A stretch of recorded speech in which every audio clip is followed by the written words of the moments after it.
What's going on, guys? Welcome back. And today I'm going to be talking about Spider-Man 3. Now, this is a film that has been very highly criticized over the years. So this is part 3 of my real review series building up to Spider-Man Far From Home. And I've been saying that I can't wait to talk about this film and rewatch it. And, you're probably going to be surprised at this because of how many people hate this movie, but, um, like, I honestly, I can't, it's like, I don't know how to describe it, but like I love this movie. It's my favorite of the trilogy, and I think it's a fantastic film. And I'll talk about that. I think I just let it off the hook easier, but I love this film. Um, so I'm going to be talking about the nitpicky things. Now, a lot of the things that I see people criticizing about this film are the pacing and how it feels like not all the characters work in the film. I think that all of them are placed in the film and have a place in the story that means something and works in the story, and I think that all that works for me. You can nitpick the crap out of this movie. I apologize for my language, but you can nitpick everything in this movie, but I just let it go. And you see, a lot of people hate Iron Man 2, and my mom loves Iron Man 2. It's one of her, I think it's her favorite MCU film, and she thinks that the connection between Tony Stark and Whiplash is great, and she just kind of lets all the other flaws go. I'm not as forgiving of that film, but I am with this film. I don't know why. You could say it's a guilty pleasure, but it's not, because I think this is a wonderful film, and I think that I just love it so much. So I'm gonna be talking about some of the things I don't like. There will be spoilers, obviously. It came out over a decade ago, 12 years ago now. So if you haven't seen it, that's your problem. Um, um, Now, I will say the symbiote, the Venom part, the symbiote itself is one of the weakest parts of the film. Although it is one of the main driving forces of the message of the movie, it's one of the weakest points, I think, in Spider-Man 3.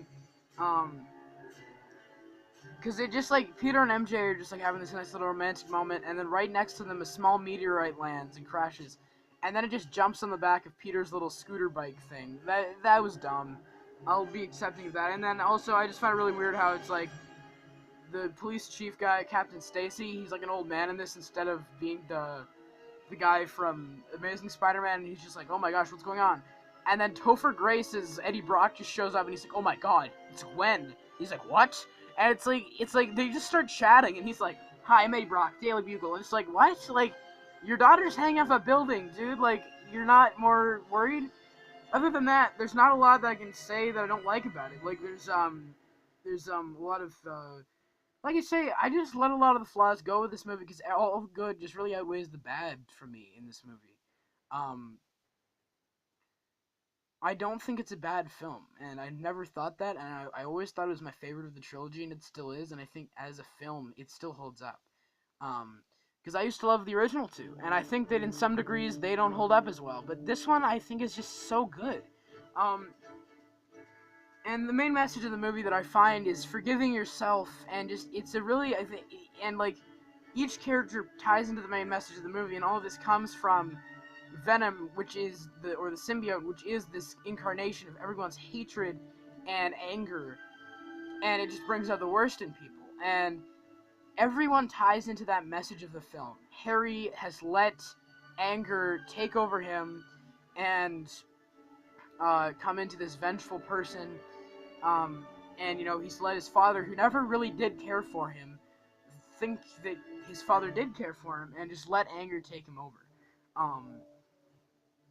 So Harry's let anger come over him. Peter's gotten so depressed, and just like in Spider-Man 2, a lot of things are beating him down. Because he starts off the movie as being very positive and happy, and then by the end, or then by the middle of the movie, everything has just kind of beat him down. And then Topher Grace's Eddie Brock is basically the direct opposite of him, where he's like this, like Peter is selfless. He is like dependent on selflessness, while Eddie is dependent on selfishness.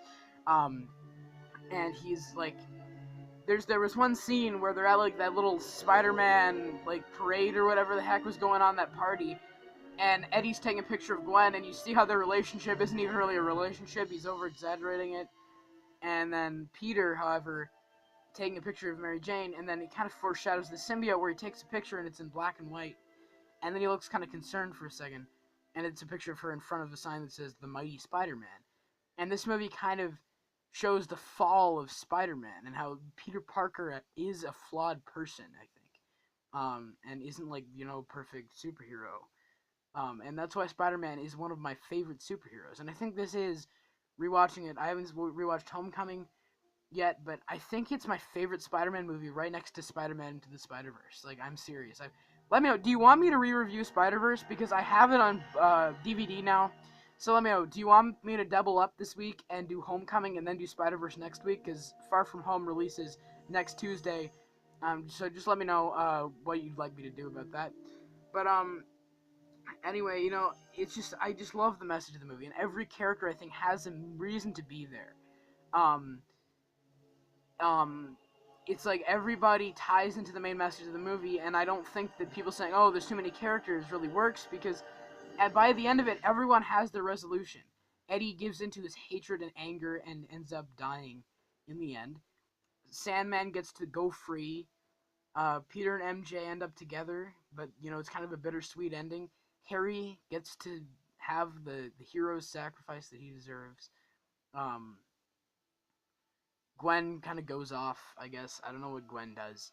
Um, and it's like everyone in the end had a reason to be there. They all tie into the main message of the movie, and I think the movie talks a lot about humanity and who we are as people and who Spider-Man is and how he can go down this dark path. And it doesn't have the corniness that really takes over to me. There's some lines like when Venom is like, "I like being bad. It makes me happy." Like, it's a really cheesy way of putting it, but it's true. Peter was able to get rid of the symbiote because he realized what he was doing was wrong. And people like the whole dancing down the street thing is a meme basically now, and they made fun of it in Spider-Verse and all that. But to me, it never bothered me. I think it works for me. It works. It's supposed to be a catalyst, and it works for me as a catalyst to his behavior now, where the symbiote reflects all the worst qualities in people, especially aggression, which ends up happening where he hits MJ. But in the end, it modifies all of his, like, whatever, all of the worst traits in people. And Peter is in such a bad place in his life that it makes sense to me that he'd be acting like this, and he loses all sense of reality until he ends up hurting the person that he cares about most. Um, and then Eddie, he basically affects Eddie in such a bad way that Eddie kind of doesn't really have anybody anymore.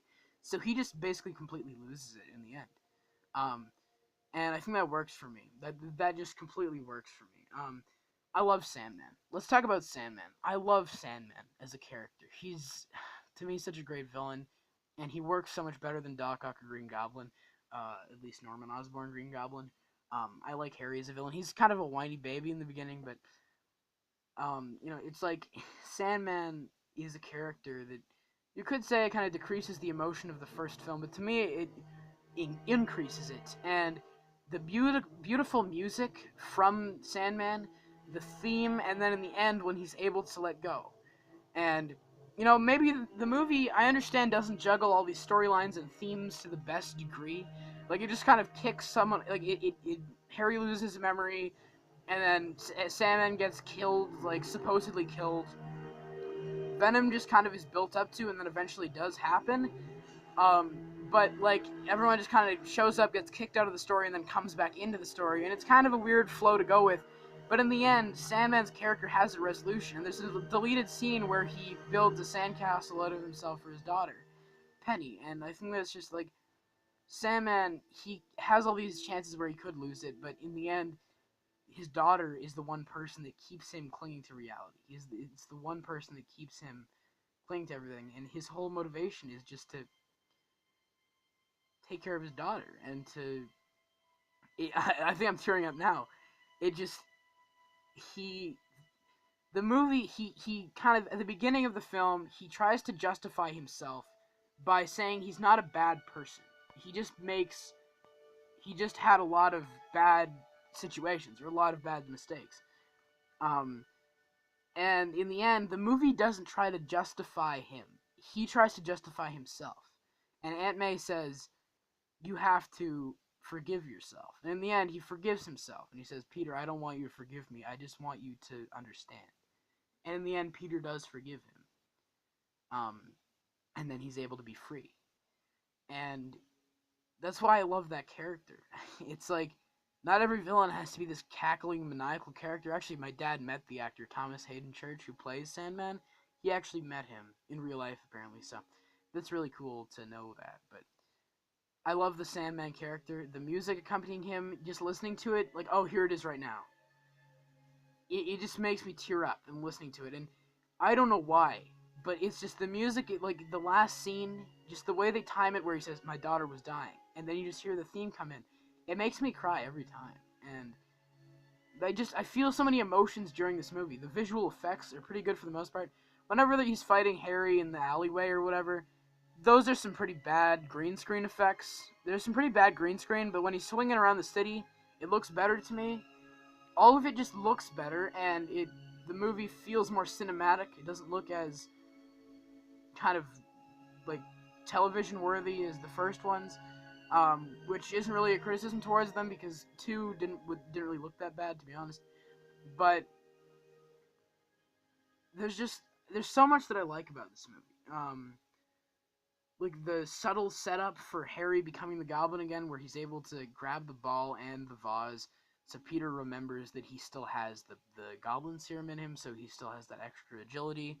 And you just see that grin on his face, and it almost looks like a maniacal grin for a second, and Harry doesn't realize yet that he was the Green Goblin. Like the little setup for that is just so good. Like I said, the contrast between Peter and Eddie. It has my favorite Stan Lee cameo. I guess one person can make a difference. Enough said. That's my favorite Stan Lee cameo in all of Marvel. It's just such a beautiful little cameo to me. And it's just coming from a place of emotion that I think a lot of other Stan Lee cameos don't, where they're all just kind of a joke. And that's why I really like the Stan Lee cameo in Captain Marvel, where it's just, she gives him that nod. And I wish more Stan Lee cameos were like that. I like the funny ones, but this one I think is rooted in emotion, and I think it's my favorite Stan Lee cameo. The one in Spider-Verse is pretty good too.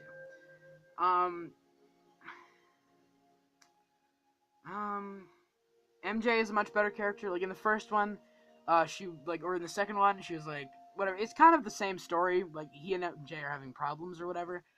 But to me, I think it's better here because he kisses Gwen, and he's set up to be such a positive, loving person, and he cares about her so much that when he kisses Gwen, it feels really out of character. But then when Mary Jane's mad at him, she has a better reason to be mad at him, I think. So in that case as well, but just the character, I think. Like I thought Kirsten Dunst was really great with her acting when Gwen walks in and she's like, "Oh, Peter, whatever," and you can tell that she's so mad and there's so much stuff bothering her in life. Like she can't do any of the performances she wants to do, but and just she's like trying to act like happy and positive, and it's just everything is beating her down. Like I just think that she's such great acting there. The first scene with the symbiote is really well shot, like where he wakes up and he's like, "Where am I?" or whatever. And then like you just see it zooms out from the eye and he's on the side of the building and you see his reflection. I just think that's so well shot. And then also the little side characters like the rent guy, Mr. whatever the heck his name is. I'm sorry, I forget his name. He's got the daughter Ursula, whatever. I love the little scene where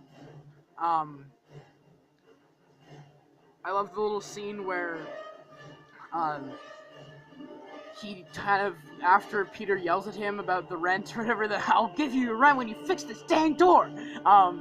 But after that scene, he's just standing out there, and the first thing he does when Peter kind of says his name is he just asks, "Do you want an orange?" And that character, you think he's kind of mean from the past movies, but his first gesture is a gesture of kindness, and he says, whatever, like, they make it kind of a comedic moment, but it really does hit hard to me, because it's like, wow, in this moment where Peter's beat down, he thinks all these people are going to be mad at him, but their first gesture is just a gesture of kindness, and he's trying to help Peter. And I think, it's like Peter's in such a dark place, but then it kind of reassures him, there are people who still look out for him, and how he is still, like, the in the darkest times, the best in people can come out. I thought that was just a really beautiful, a very beautiful scene. Um, it's a long movie too. It's the longest movie in the franchise. It's 2 hours and 36 minutes, which is 4 minutes away from being as long as Avengers: Infinity War, which was 2 hours and 40 minutes. Um, and the other two, Spider-Man 1 and 2, were only a few minutes over, um, like a little bit over 2 hours.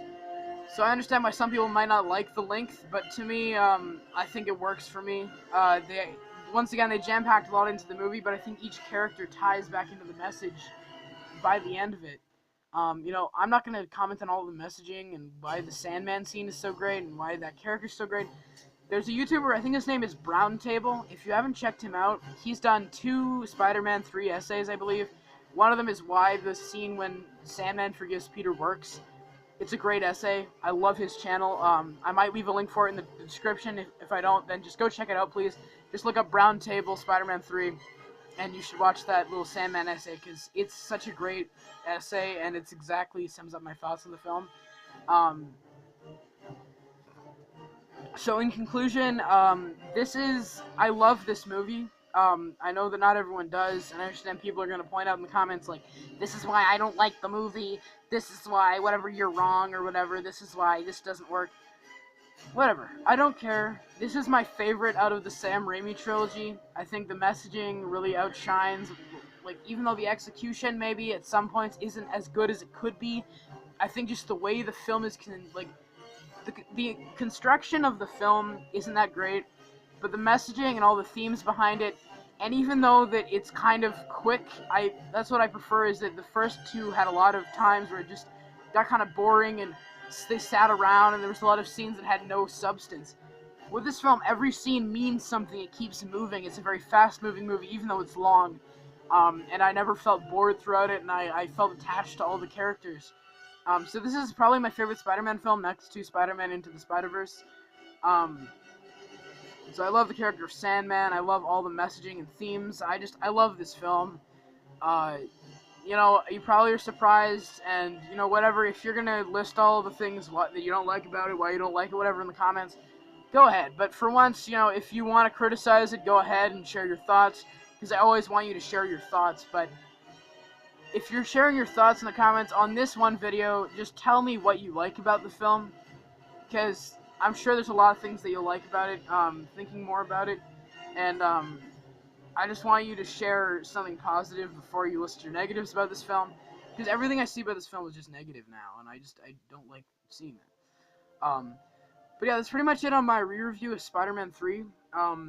Next week is Spider-Man Far From Home, so let me know, do you want to see another talk about Spider-Verse? Because, so I guess concluding my thoughts on Spider-Man 3, I'd give it an A. A plus is too high, probably, but, in my opinion, in my personal taste, I would probably give it an A plus, but I understand that the film and its construction, all that jazz, isn't probably up to standard with the other two. Um, or in to other films. But so Spider-Man and Far From Home is coming out next week. I was gonna talk about Homecoming next week.